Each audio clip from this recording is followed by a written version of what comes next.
صلي على الحبيب كده وقولوا لي ايه رأيكم بقى في الجمال والحلاوة والطعامة يعني اقول لكم ايه بجد والله ريحة وطعم.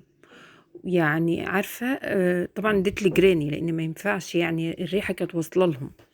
فبجد والله الفطير المشلتت بكل سهولة. وبصراحة ما بياخد يعني ما اخدش مني وقت وما اخدش مني مجهود كتير، العملية سهلة جدا جدا. نبدأ مع بعض الفيديو ونقول بسم الله الرحمن الرحيم والصلاة والسلام على نبينا الهادي الأمين. ازيكم حبايب قلبي، يا رب تكونوا بخير في أحسن حال. معايا هنا كيلو ونص دقيق زيرو اللي هو متعدد الاستخدامات، ومعاه نص كيلو دقيق بلدي عشان احنا عايزين في الفطير مش عايزين الدقيق اللي عرقه شديد قوي. وهنا شايفين معايا الزبدة، كور الزبدة اللي انزلكم الفيديو كانت ان انا كنت عاملاها معاكم قبل كده، هسيحها يا دوب ان هي تفك لان انا كنت مطلعاها من الفريزر، يا دوب بس تفك على النار، مش هسيحها ان هي اخليها سمنه، لا يا دوب بس تفك لان هي كانت جامده فانا عايزاها تبقى ايه, سايله معايا. نزلت على الدقيق بمعلقه ملح، معلقتين سكر، كل كيلو دقيق عليه معلقه سكر كبيره مليانه. لو حابه الطعم معتدل، لو حابه مسكر شويه كده بتزودي السكر ده ل3 معالق كبار. خلاص. ومعايا الميه فتره زي ما شفتوا معايا الميه فتره. الميه فتره ليه؟ عشان ما نقعدش نريح العجين مده طويله قوي. بنزل بقى بالمية تدريجي عشان المية الدقيق انا مش عارفة المية بتاعته هتبقى كميتها ايه، فبنزل بقى تدريجي عشان منزلش بالمية كلها وارجع الاقي ان الدقيق العجينة بقت معايا طرية قوي. لان احنا الفطير بيحب العجينة تكون قاسية شوية، مش جامدة لكن مش طرية قوي. زي ما انتم شايفين انا عجنته والعجينة معايا ما شاء الله زي الفل، زي ما انتم شايفين كده ملبن. آه، طبعا ما حبيتش ان انا اقعد اعجن فيه معاكم عشان خاطر كلنا ستات بيوت شاطرين وعارفين العجين بيتعجن ازاي. وخصوصا ده لا فيه خميره ولا فيه اي حاجه، هو ميه وملح وسكر، ولو كمان مش حابه السكر مفيش مشكله، يبقى دقيق وميه وملح بس. فدلوقتي انا عجنته زي ما انتوا شفتوا، ودي كمان الزبده سيحتها زي ما انتوا شايفين، حتى كان باقي فيها حته صغيره انا قطعتها بايديا كده، دوبتها بايديا. آه، وخلاص كده الموضوع انت هسيبها بقى ترتاح من حوالي من 10 دقايق لنص ساعة حسب ما انتي الوقت معاكي، براحتك خالص يعني. طبعا قلنا ان المية الدافية بتسرع الوقت، ما بنخلوش يقعد يرتاح مدة اطول. في ناس تقولك لا يرتاح ساعتين، لا مش عارفة يرتاح قد ايه. لا يا جماعة والله الموضوع مش محتاج كل ده. هنا بقى حطيت شوية زيت، زيت يكون نضيف عندك مش زيت تموين. وهقطع العجينة. في الأول بصراحة أنا قطعتها صغيرة عشان خاطر إن أنا كنت هفردها على الرخامة اللي انتوا شايفينها قدامكم دي. كنت هفردها عليها فقطعتها صغيرة. طبعا التقطيعة حسب ما انتي عايزة يعني، عشان خاطر إن انتي المساحة عندك ايه. فأنا قطعتها علشان هعملها على الرخامة، بس الكهرباء قطعت عليا، فلقيت الدنيا يعني ضلمة قوي في المطبخ. فقلت خلاص ما بديهاش بقى، اجيب الطبلية واقعد بقى افردها بقى معاكم. فدلوقتي انا بقطعها زي ما انتم شايفين كور صغيره. ان انا هعمل تقريبا النص كيلو او التلت كيلو، مش نص تقريبا يعني مش نص كامل. هعمل 3 كور بس فطيره، لان انا عندي الصواني بتاعتي صغيره مش كبيره. فهعمل ال3 كور فطيره. عايزه تزودي اكتر من كده بس بشرط تكون الصينيه بتاعتك اكبر من الصينيه بتاعتي، لان بصراحه ال3 كور دول عملوا لي فطيره حلوه، سمكها حلو مش صغيره.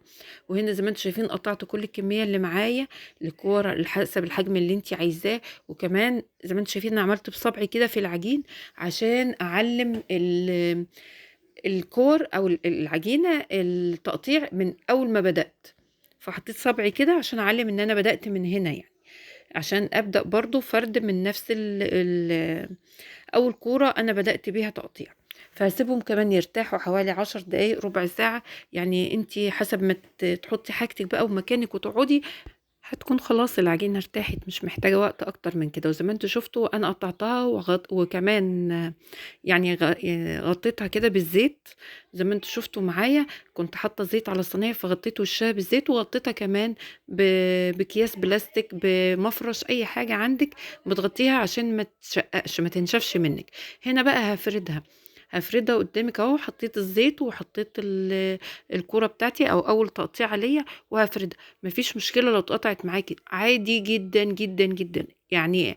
الموضوع مش صعب، ومش لو اتقطعت معايا هتبقى مشكله، هتبقى نهايه الدنيا، لا خالص خالص يعني.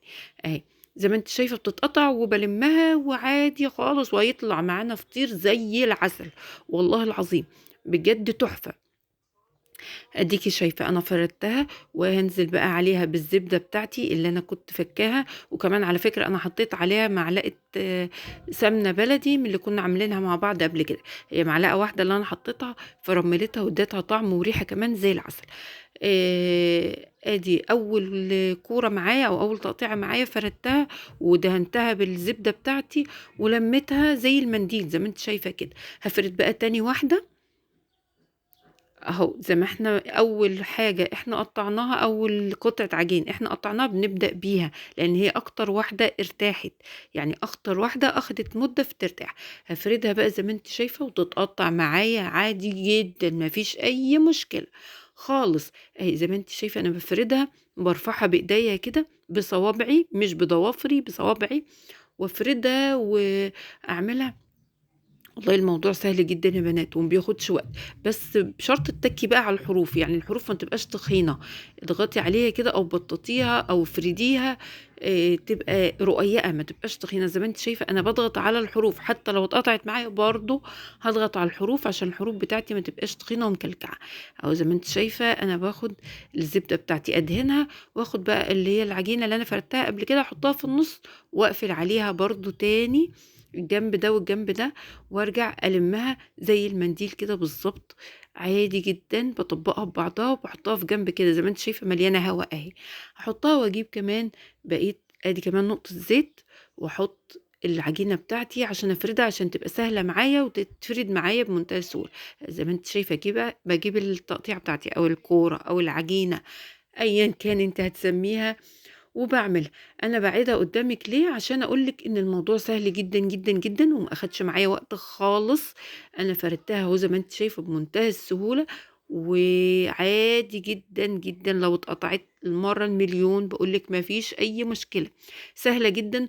وانا فردتها عملت معاكم فطيره واتنين بوريكم نفس الطريقة ونفس الموضوع، عشان خاطر اقول لكم ان الحكاية سهلة ومش محتاجة تعقيد، والموضوع سهل جدا.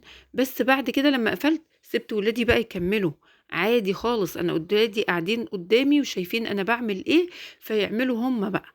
مرضتش اصور لكم هم اللي بيشتغلوا بصراحة، فايه قلت خلينا انا اللي عملت دول اللي هو اول اتنين والباقي هم عملوه. ربنا يحميهم يا رب وبارك فيهم. آه وببارك كمان لكل اللي كان في الشهادة الإعدادية، وأولهم بنتي، وبقول لها ألف مبروك يا حبيبة قلبي، ودايما آه، بالتوفيق والنجاح، هي وكل اخواتها وكل ولادنا وولاد المسلمين يا رب. ربنا يوفقهم وينجحهم ويحفظهم. ادي اول فطيره معايا حطيتها في الصينيه. سبتها بقى وغطيتها كمان زي ما انتم شايفين، انا غطيتها ببلاستيك اكياس التلاجة بتاعتنا العاديه خالص، بفردها واغطي بيها، او لو عندك مفرش بتغطي بيه العجين مفيش مشكله خالص.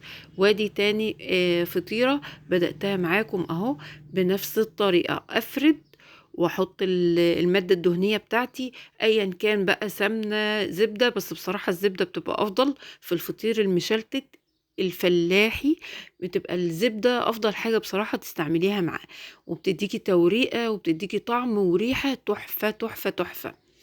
بجد والله جربوه بجد والله على ضمانتي مش هتبطلوا تعملوه، سهل جدا جدا جدا. يعني أنا عملت لهم الفطير ده، وتاني يوم اللي أنا بسجل لكم فيه ده بقول لهم إيه أعمل لكم تاني، يعني الموضوع سهل مش محتاج مش تعب بصراحة، لا حلو قوي قوي قوي، لأن النتيجة بتاعته بتفرحك وبتبسطك وبتبسط كل اللي حواليكي، فبيشجعك كمان ان انتي تعملي، يعني ما فيش اي مشكلة معاكي في عمايل الفطير، سهل جدا جدا وطعم وريحة، ومش هتشتريه تاني من بره. إحنا يعني بنجيبه من برّه بنستصعبه، لا والله يا جماعة هو مش صعب، هو سهل جدًا، وهو بمنتهى السهولة بافردها وباتنيها. الموضوع مش صعب معايا، أهو باحطها في جنب بقى وأجيب غيرها أفردها وأحطها برضه في قلبها. لو عايزة تفرديها اللي هي تعمليها كورة واحدة وتفرديها بالكامل على الطبلية، أنا لو كنت عارفة إن أنا مش هافرد على الرخامة، أنا كنت قطعتها تبقى الفطيرة على كورة واحدة، على تقطيعة واحدة، وافردها على الطبلية بتاعتي بمنتهى السهولة، أنزلها كده من على الجنوب بتاعتها وألمها تبقى مرة واحدة. لكن أنا كنت عاملة حسابي زي ما قلت لكم قبل كده إن أنا هافردها على الرخامة، فكانت المساحة عندي هتبقى صغيرة، فعملت التقطيعة بتاعتي صغيرة زي ما انت شايفة. وكمان في نفس الوقت نفعتني ان البنات عرفوا يفردوها تبقى سهلة معاهم في الفرد. وكمان برضو ما استعملتش كل زي ما انتوا شايفين، هي اللي انا فكيتها كرة واحدة من الزبدة. الكورة دي يعني بتهيألي ربع كيلو أو أقل من ربع كيلو، فعملت معايا كل كمية الفطير دي واتبقى منها. زي ما بقول لكم ان انا كان ممكن اعمل منها كمان النهارده لو ولادي قالوا ان هم عايزين. لكن بصراحة لان هي كانت ما شاء الله كانت دسمة وكانت مشبعة وكانت حلوة قوي قوي قوي، فقلنا خلاص بلاش ان احنا نكررها يعني ورا بعض، خلينا ايه فاصل وانا واصل. فمفيش مشكلة نبقى نعملها بعد كده عادي. بقية الزبدة بتاعتي موجودة، والدي موجود والعادي يعني نعملها في أي وقت مفيش مشكلة. الحكاية سهلة جدا، وحتى لو البنات هما اللي يعملوها بعد كده أنا مش هحط إيدي فيه، عادي خالص.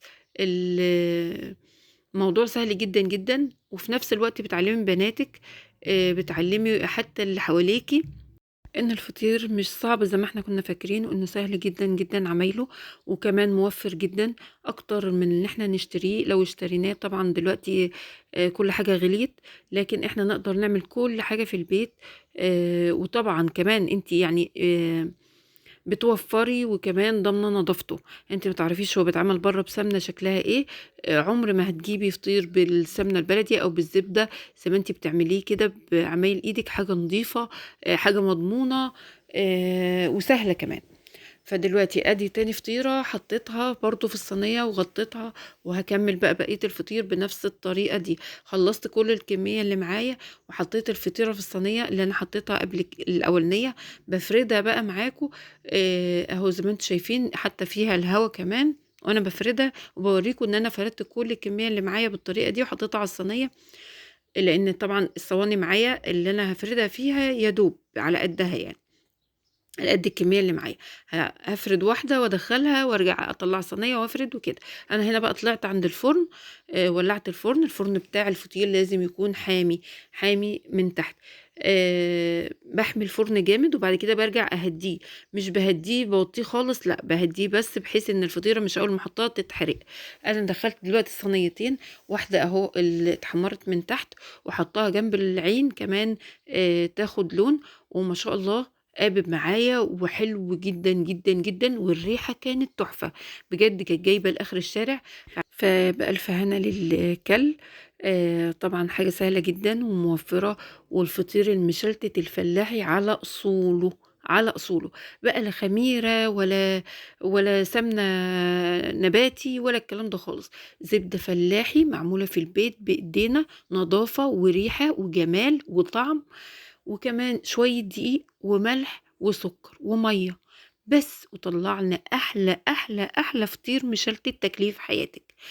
عمرك ما هتجيبيه من بره بالحلاوة والطعامة والريحة دي. خلاص، ادي بقى الفطير بتاعي منور كده وملعلع في الفرن، حاجة كده ايه.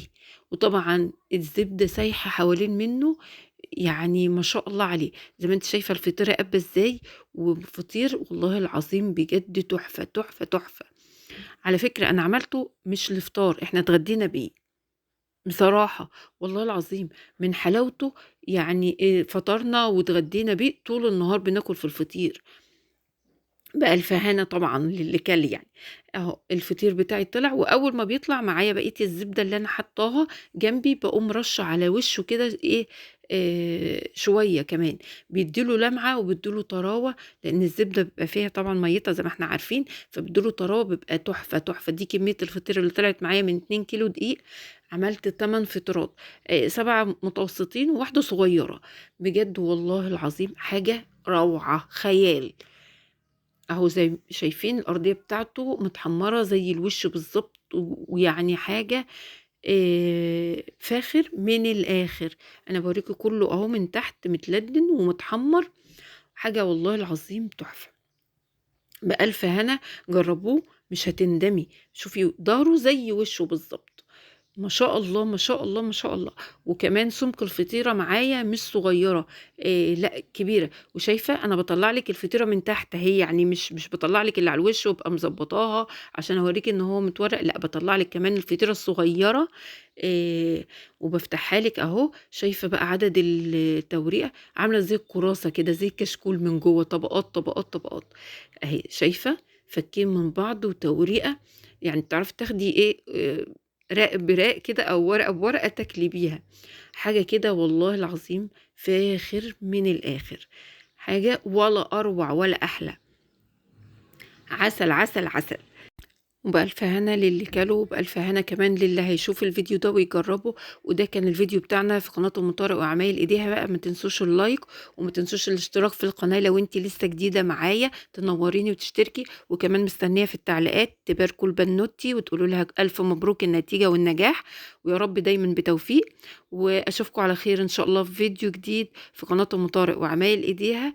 وشايفين العسل بقى والجمال، فطير مشلتت على أصوله مع حتة قشطة بلدي، مع شوية عسل أسمر أو عسل أبيض حسب ما أنتِ بتحبي، وشوية مِش بقى من اللي إحنا عاملينه مع بعض، وحاجة كده إيه، تحفة، فاخر من الآخر.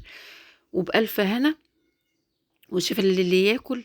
وأشوفكم على خير إن شاء الله في فيديو جديد، والسلام عليكم ورحمة الله وبركاته.